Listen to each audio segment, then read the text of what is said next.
예, 성경 말씀 보겠습니다. 이사야서 55장 7절부터 11절의 말씀을 봅니다. 예, 다 찾으신 줄 알고 같이 합독하도록 하겠습니다.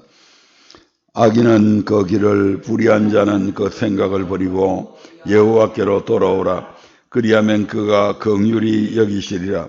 우리 하나님께로 나아오라. 그가 널리 용서하시리라. 여호와의 말씀에 내 생각은 너희 생각과 다르며 내 길은 너희 길과 달라서 하늘이 땅보다 높은 같이 내 길은 너희 길보다 높으며 내 생각은 너희 생각보다 높으니라. 비와 눈이 하늘에서 내려서는 다시 그리로 가지 않고 토지를 적시어서 싹이 나게 하며 열매가 맺게 하여 파종하는 자에게 종자를 주며 먹는 자에게 양식을 줌과 같이 내 입에서 나가는 말도 헛되이 내게로 돌아오지 아니하고 나의 뜻을 이루며 나의 명하여 보낸 일에 형통하리라. 아멘. 예, 오늘 우리에게 주신 이 본문의 말씀을 통해서 하나님이 살아있다는 증거라고 하는 주제를 가지고 함께 은혜 나누려고 합니다. 믿지 않는 사람들은 하나님이 없다라고 얘기를 하죠. 그 하나님이 어디 있냐? 있으면 나보라고 그래라. 네.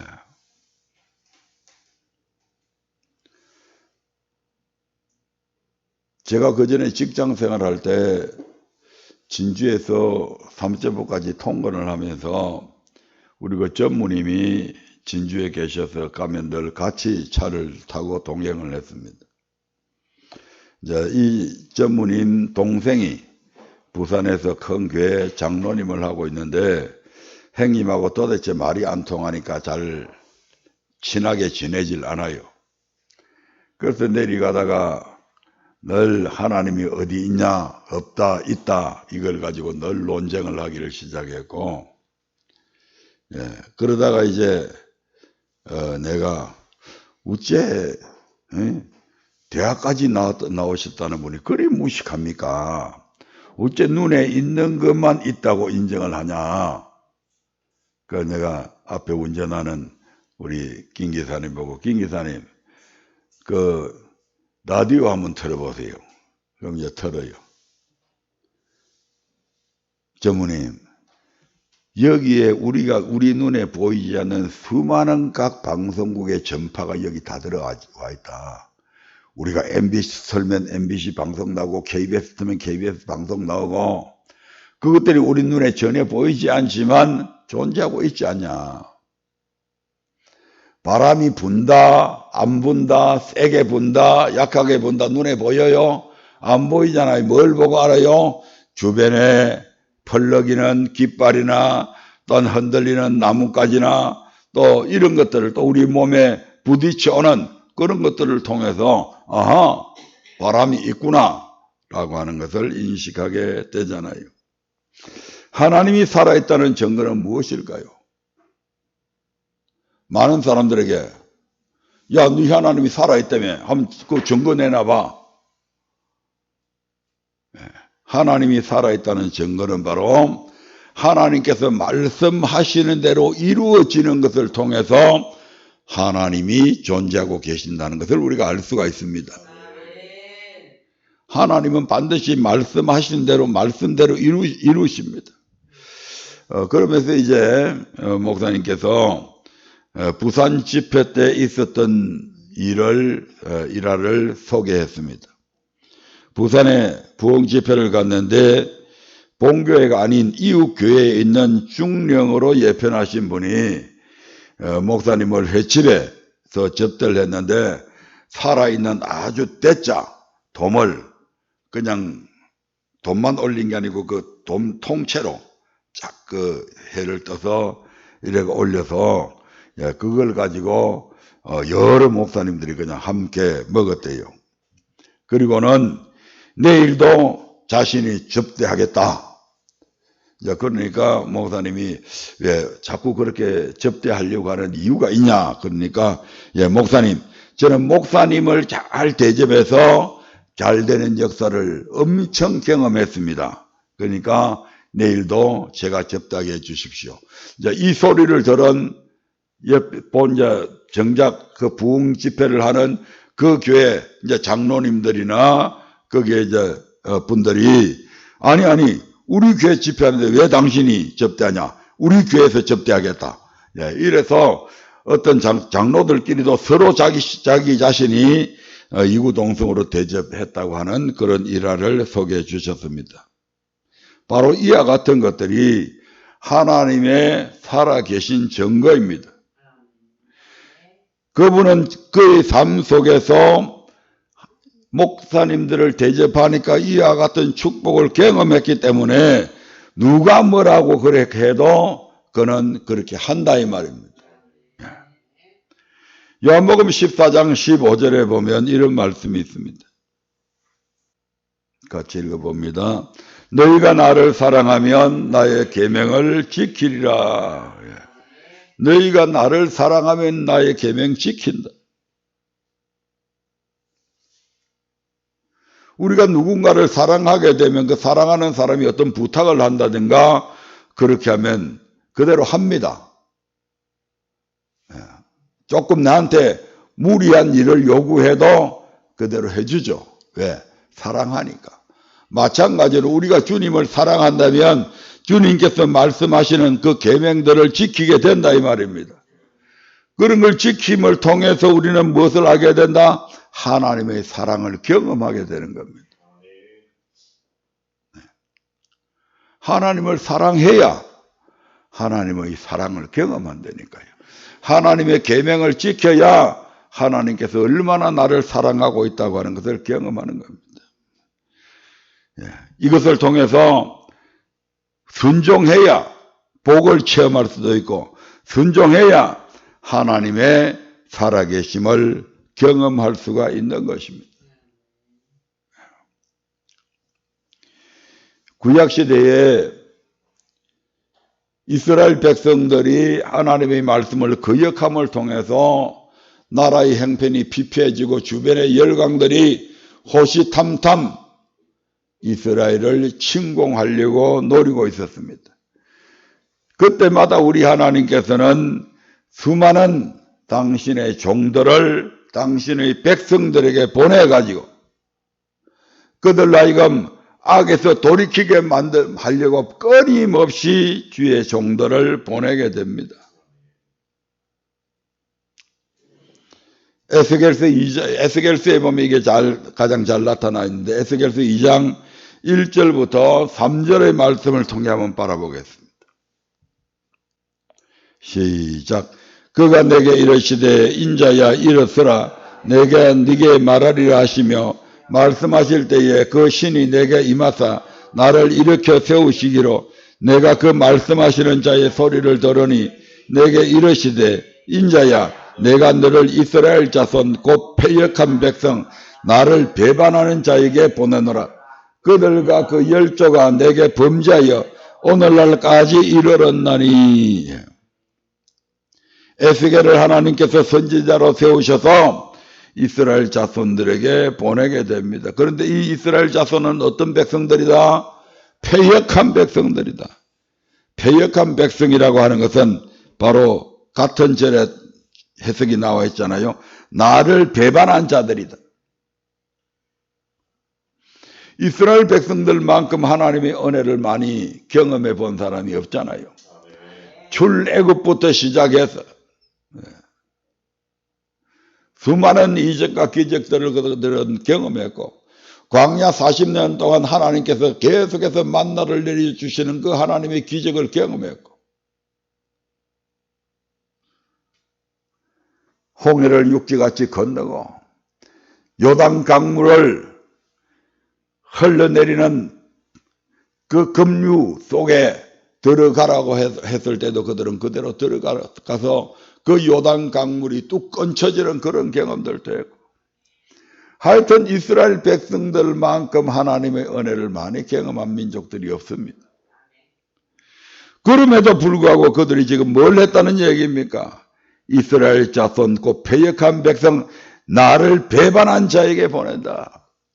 그렇게 하나님을 한 번도 아니고 그들 조상 때부터 계속해서 하나님을 배반했음에도 불구하고 하나님은 결코 그들을 포기하지 아니하시고 계속해서 지금 이 에스겔에서는 이제 에스겔을 보냅니다.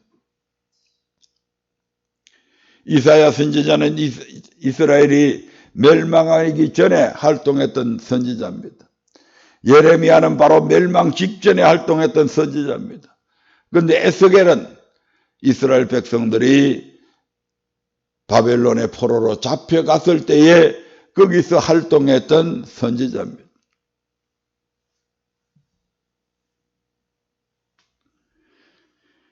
그런 이 패역하고 패역한 나를 배반한 그들에게 가서 말씀을 전하라고 얘기합니다. 왜? 지금처럼 순종하지 않으면 지옥 가기 때문에. 근데 그들에게 가서 이 말씀을 당신 말씀으로 돌이키지 않으면 지옥 간다. 이 말씀은 말씀에 순종하지 않는 목사들은 절대로 못 전한다 이 말입니다.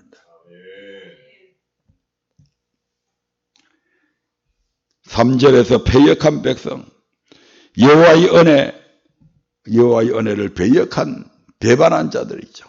3절 4절 같이 한번 읽어볼까요? 한 번 더. 3절 4절 같이 읽어봅니다. 시작. 내게 이르시되 인자야 내가 너를 이스라엘 자손 곧 패역한 백성 나를 배반하는 자에게 보내노라. 그들과 그 열조가 내게 범죄하여 오늘날까지 이르렀나니 이 자손은 얼굴이 뻔뻔하고 마음이 강팍한 자니라. 내가 너를 그들에게 보내노니 너는 그들에게 이르기를 주 여호와의 말씀이 이러하시다라. 네 생각 전하지 마라. 여호와께서 이렇게 말씀하셨다. 그것만 전해라 이 말입니다. 많은 주의 종들이 강단에서 하나님의 말씀을 전할 때에 하나님의 말씀이 아닌 사람의 계명으로 선포할 때가 참 많습니다. 자신들의 또 신학자들의 그런 이론이나 주장들, 그래서 전혀 성경과는 상관없는 그런 말들을 참 많이 합니다.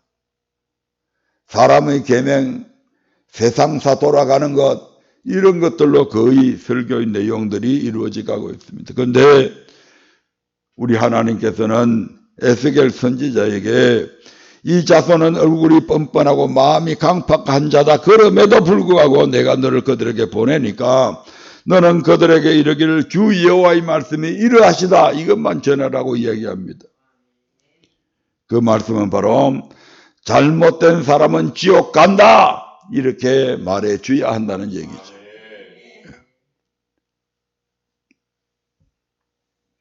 오 절 말씀 봅니다. 시작.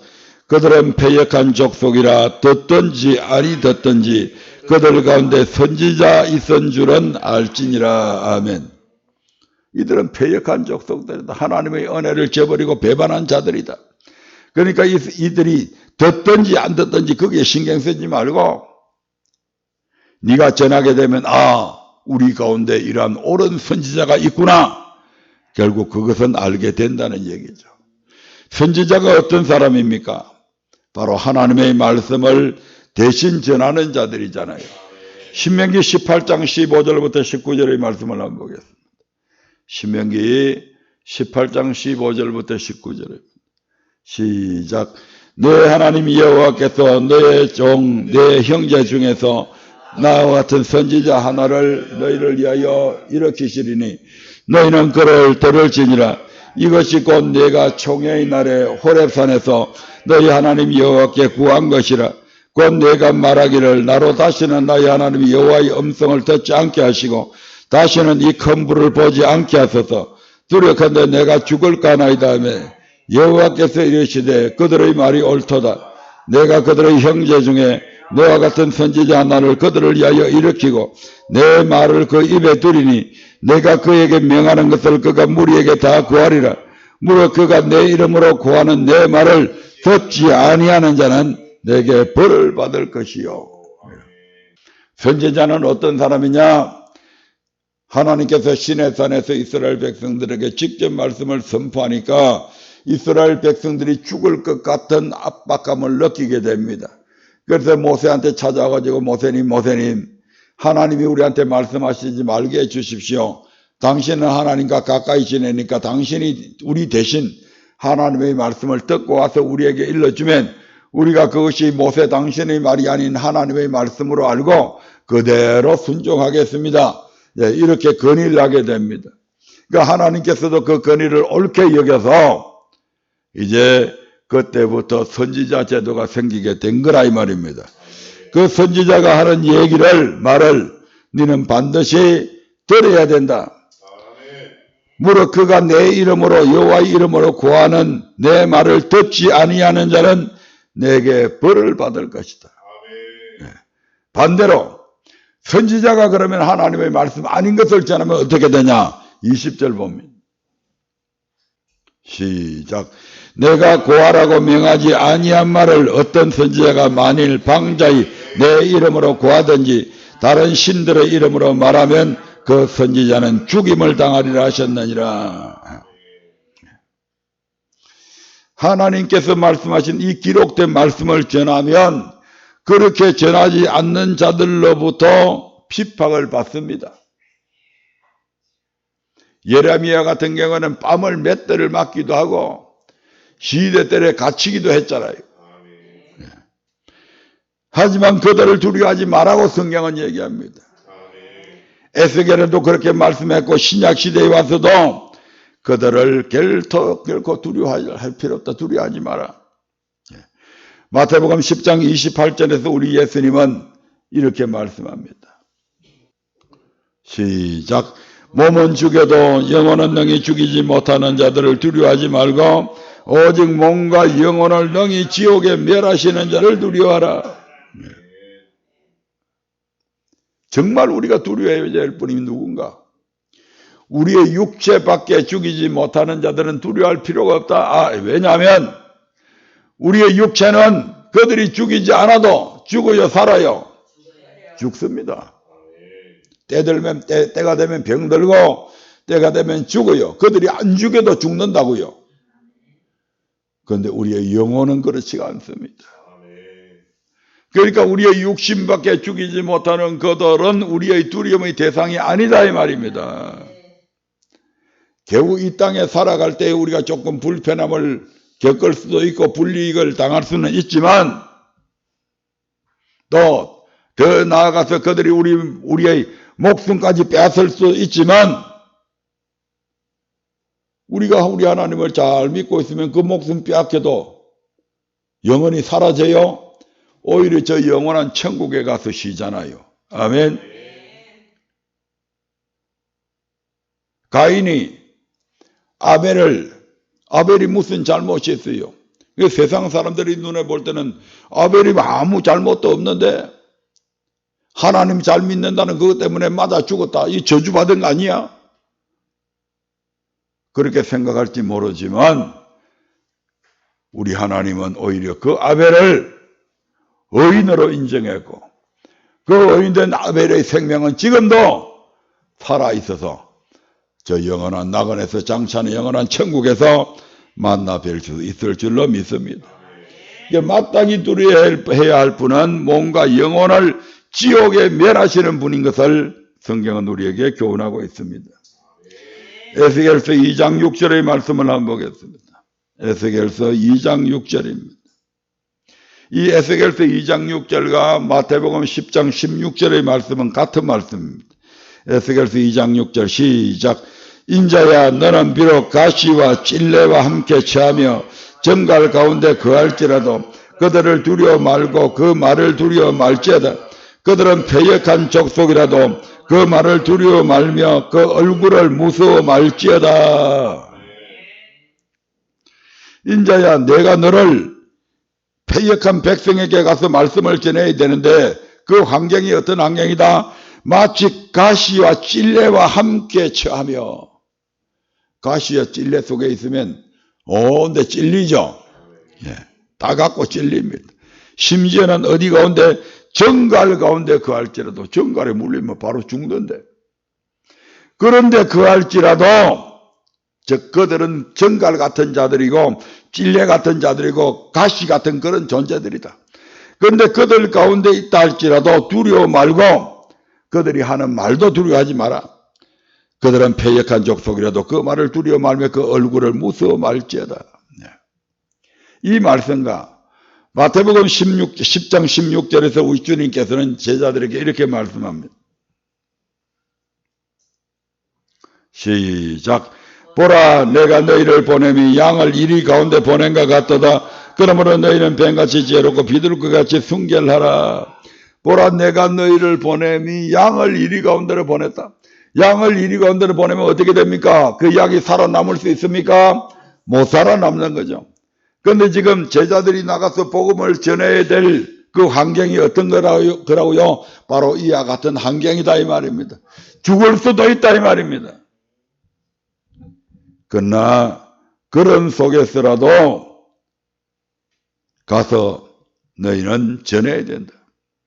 그렇게 전하기 위해서는 맨정신 갖고 안 된다 이 말입니다.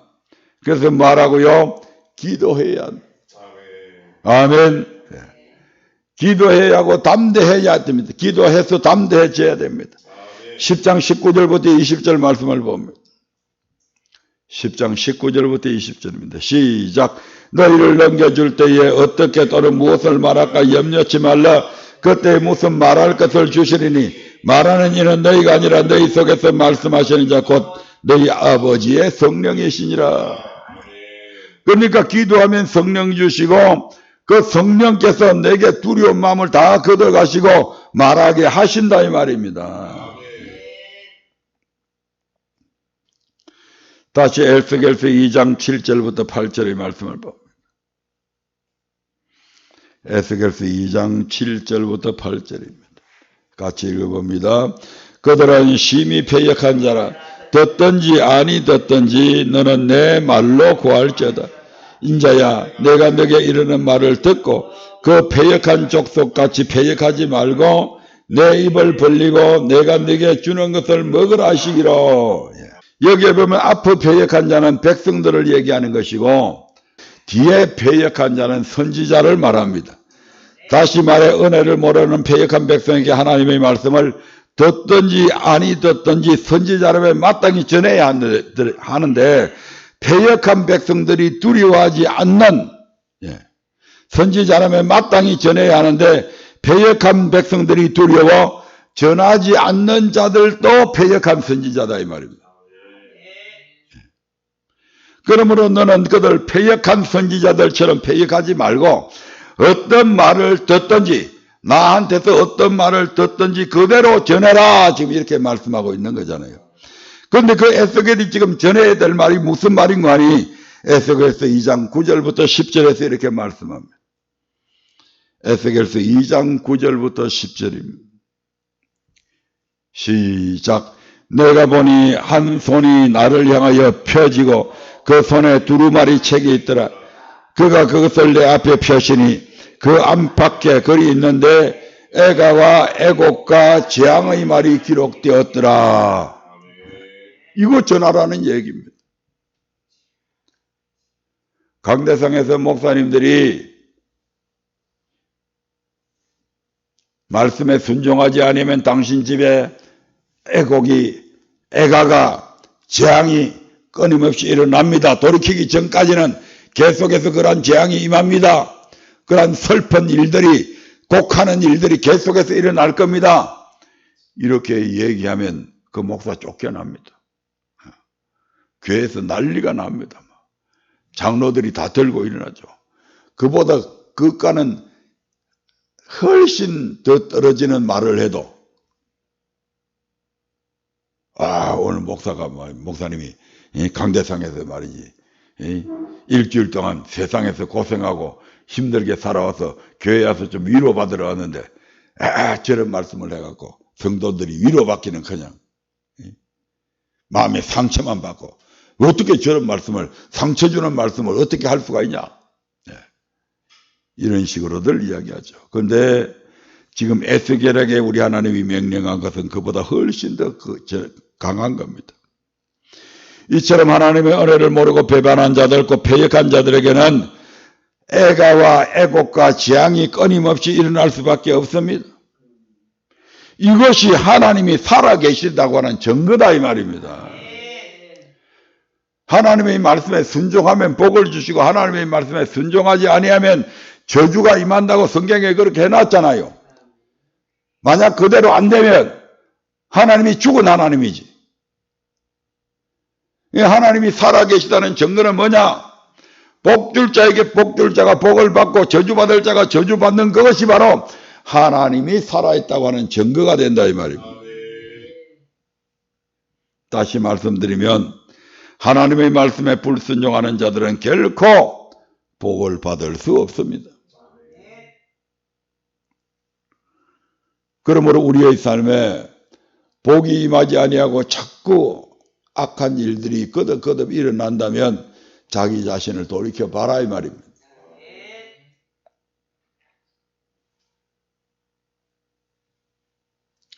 우리는 흔히 꼭 뭐 성경에 나와 있는 저기 부모 공경 안 하는 거, 살인 안 하는 거, 간음 안 하는 거, 도둑질 안 하는 거, 뭐 이런 것들만 악이라고 생각하기 쉽습니다. 근본적으로 하나님의 말씀을 듣지 않는 것이 악입니다. 하나님의 말씀이 이렇게 해라고 그러는데 그렇게 안 하는 게 악이라고요. 주일날은 오로지 하나님께만 마음을 쏟고 온전한 주일을 성수하십시오. 근데 안 하면 그게 뭐라고요? 악이 된다 이 말입니다.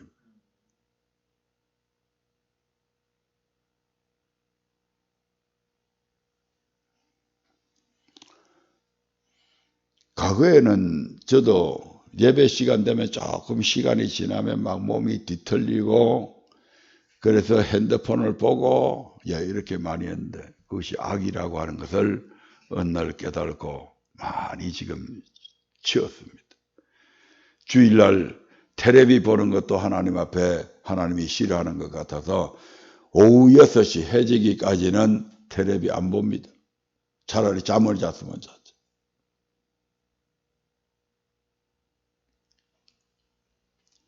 언제부턴가 한국 교회가 수요 기도회에 참석을 안 하게 되고 새벽 기도회는 말할 것도 없고 금요 기도회에도 참석 안 하게 되고 그런 거 하나하나를 통해서 우리의 믿음이 떨어졌다 이 말입니다. 주일 하루만 성수한다고 해서 우리의 믿음이 자랍니까? 안 자랍니다. 여러분들이 은혜를 받고 열심히 있을 때 그렇게 안 했잖아요. 어느 날부턴가 세상 일이 더 바빠지고 그럼을 통해서 하나님의 교회에서 점점점 멀어져가는 우리의 삶이 아니었나 한번 돌아보자 이 말입니다. 기도 어디에서 해야 된다고요? 성전에서 기도해야 된다 이 말입니다. 어쩔 수 없는 상황 속에서는 가정에서도 할 수 있고 차 안에서도 할 수 있습니다. 그러나 가까이 이 지역에 있을 때는 교회에 와서 기도하시라 이 말입니다. 그렇게 다 해놔놓고 하나님이 복 안 주면 따지란 말입니다.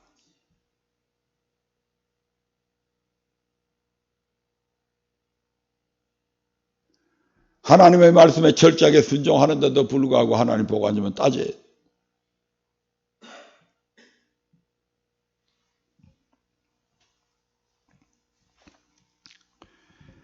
악을 행하게 되면 하나님의 기도의 응답이 없는 것으로 역사하십니다. 우리가 악을 행하게 되면 하나님께서 우리의 기도의 응답을 안 하신다고요.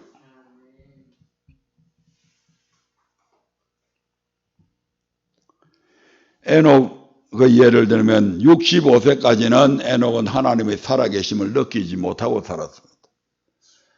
근데 65세가 돼서 머두셀라를 낳고 난 이후에 이 머두셀라가 죽는 해에 심판이 있다고 하는 사실을 깨달고 그때부터 에녹은 열심히 악하고는 전혀 상관없는 그런 삶을 살아가게 됩니다. 그러니까 하나님께서 어떻게 했다고요? 300년 동안이나 에녹과 동행을 해주셨다고 그렇게 말씀하잖아요.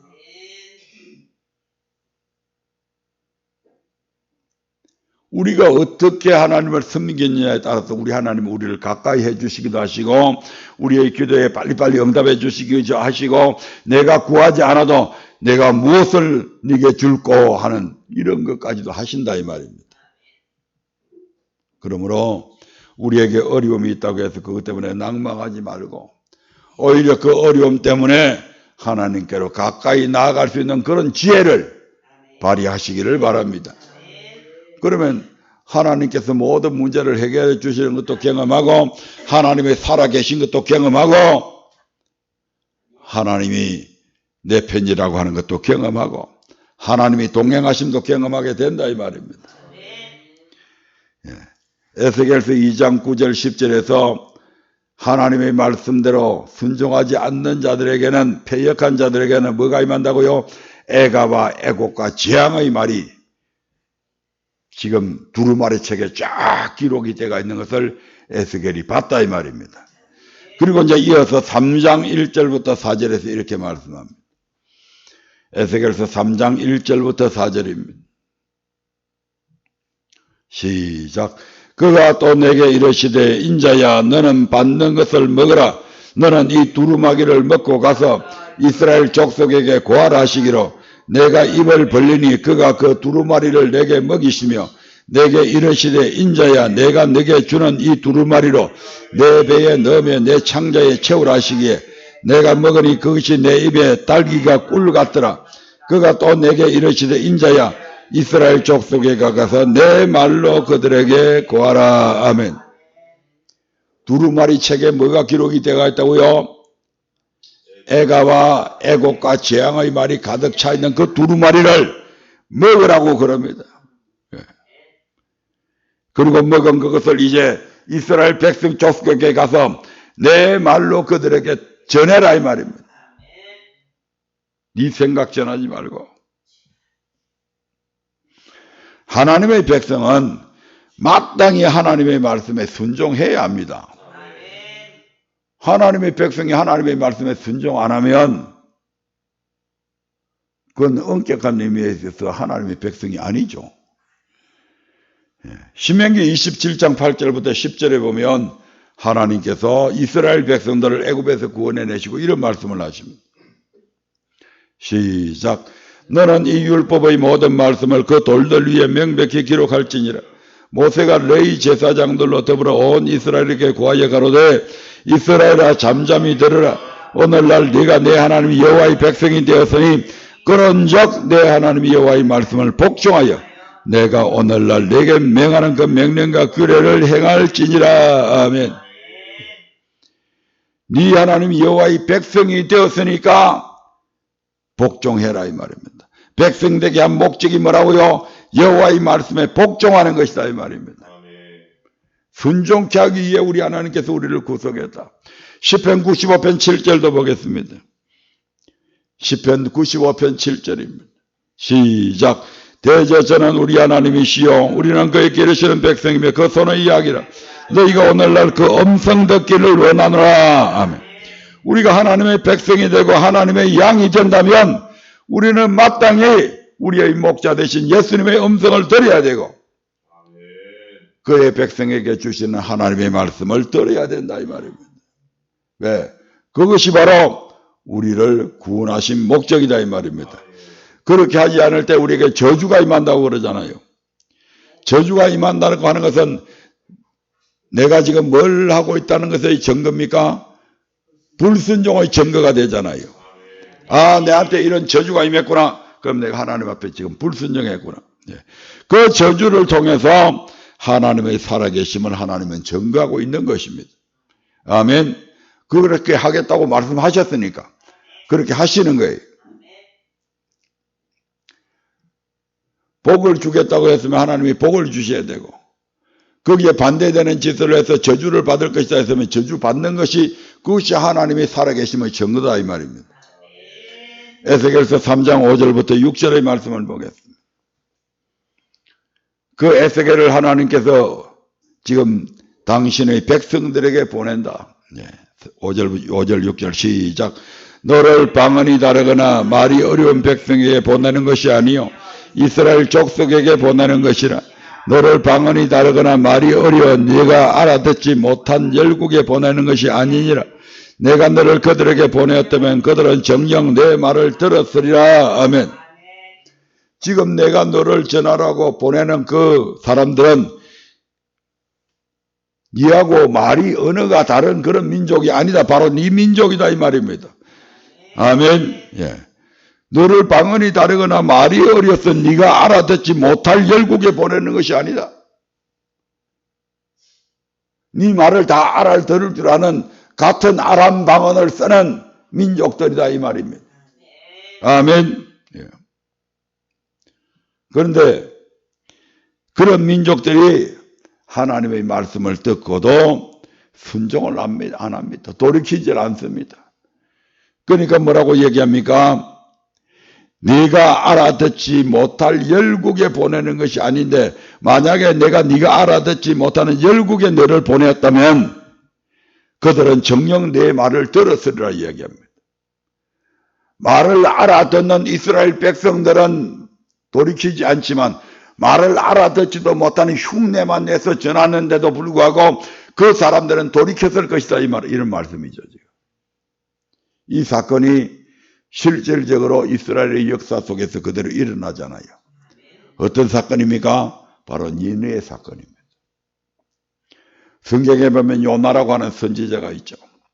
하나님께서 요나야 네가 저 니느웨 성에 지금 악이 가득 차서 내가 그 니느웨 성을 멸해버려야 되겠다. 그러니까 네가 니느웨 성에 가서 하나님이 너희들이 저지른 그 악 때문에 이 성을 멸한다고 그렇게 전해라. 그러니까 이 요나가 그 말을 전하기 싫어서 니느웨로 가는 배를 타야 되는데 다시스로 가는 배를 탑니다. 사람들에게 들킬까 봐서 저 배 밑창에 들어가 가지고 있는데 갑자기 바다에 파도가 엄청난 파도가 그냥 배를 집어 삼킬 듯이 파도가 치죠. 선장님, 이거는 절대 그냥 일어나는 일이 아니다. 누군가가 우리 중에 큰 죄악을 저지른 자가 있기 때문에 이와 같은 지금 풍랑이 일어나는 것이다. 그렇게 해서 제비를 뽑습니다. 저 배 밑창에 가니까 이 요나가 거기에서 딱 숨어갖고 자고 있거든. 깨워가지고 선상에 올라와서 같이 제비를 뽑습니다. 하필이면 그 제비가 바로 요나 때문에 이 풍랑이 일어났다 해서 요나가 제비에 뽑히게 됩니다.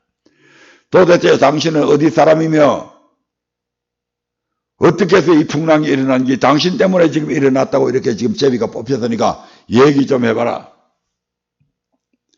나는 선지자입니다. 이스라엘 백성입니다. 그런데 하나님께서 저 니느웨에 가서 회개하라고 그 나를 보내는 걸 내가 싫어해서 이 다시스로 가는 배를 탔습니다. 맞습니다. 이 풍랑은 나 때문에 일어난 겁니다. 그러니까 나를 저 바다에 던지십시오. 그런데 차마 인정상 던지질 못하고 계속 배가 그대로 항해를 합니다. 그런데 배가 점점 더 파도가 더 거세지는 겁니다. 그래서 할 수 없이 선장이 사람들을 시켜서 요나를 바다에 던지게 되죠.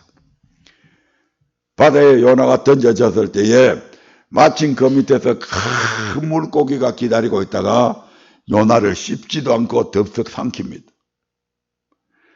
3일 동안 그 고기의 뱃속에서 요나가 막 기도를 하는데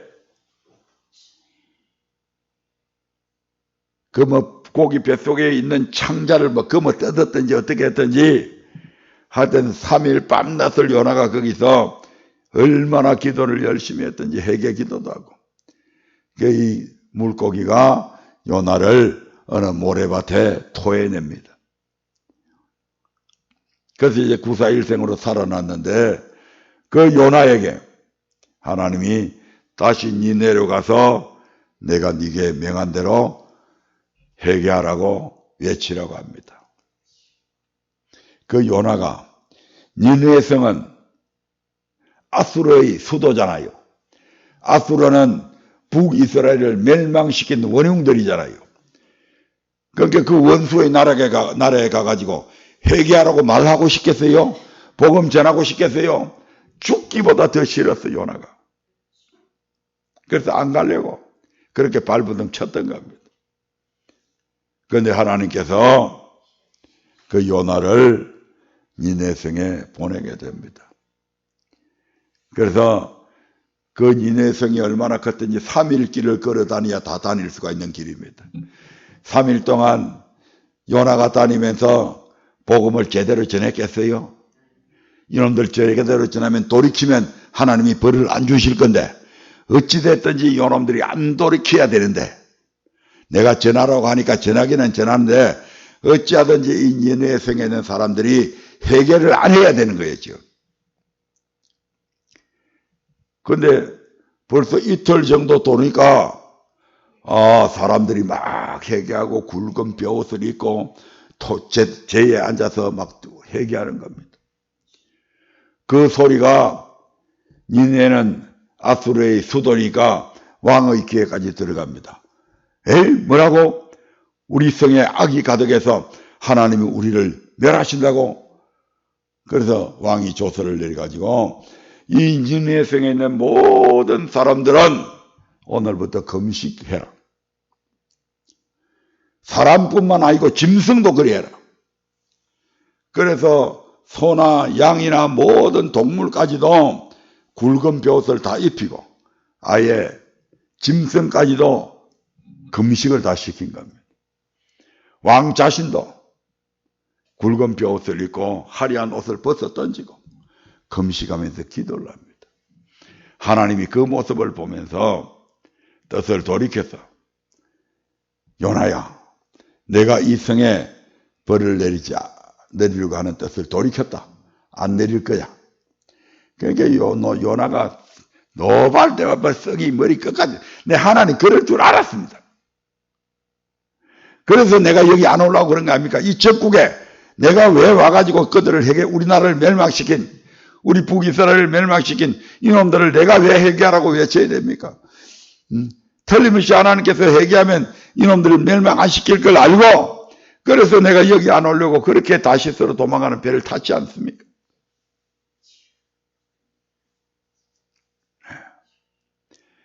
이 니느웨 성의 사람들은 이스라엘 백성들이 아닙니다. 하나님을 믿어본 사실도 없는 사람들입니다. 그럼에도 불구하고 여기 에스겔서 5장 6절, 3장 5절 6절에 보니까 내가 만약 에스겔 너를 그런 니느웨 사람들이나 너들하고 언어가 틀리는 그 사람들에게 보내서 회개하라고 하나님께로 돌아오라고 그렇게 너를 보냈더만 그들은 정녕 내 말을 들었으리라 이렇게 지금 말씀하고 있는 거다 이 말입니다. 그래서 이 니느웨 사건은 이스라엘 민족에게 교훈을 주기 위해서 이 사건을 기록해 놨다고 목사님은 그렇게 말씀하시더라고요. 네. 우리가 하나님의 말씀에 불순종하면 우리에게 애가와 애곡과 재앙이 임할 것을 믿습니까? 믿는다면 돌이켜야 된다는 얘기죠.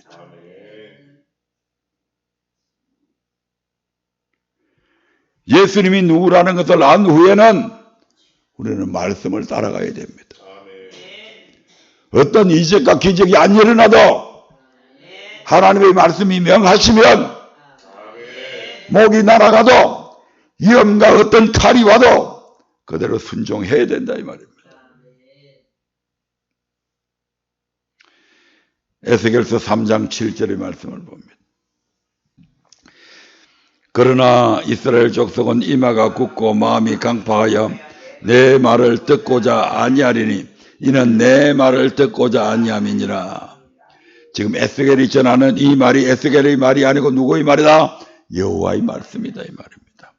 그러니까 네 말을 듣고자 아니하는 것은 바로 내 말을 듣고자 아니하는 것이다. 근데 이스라엘 족속들은 불행하게도 이러한 말씀을 듣고도 안 믿고 돌이키지 않았습니다.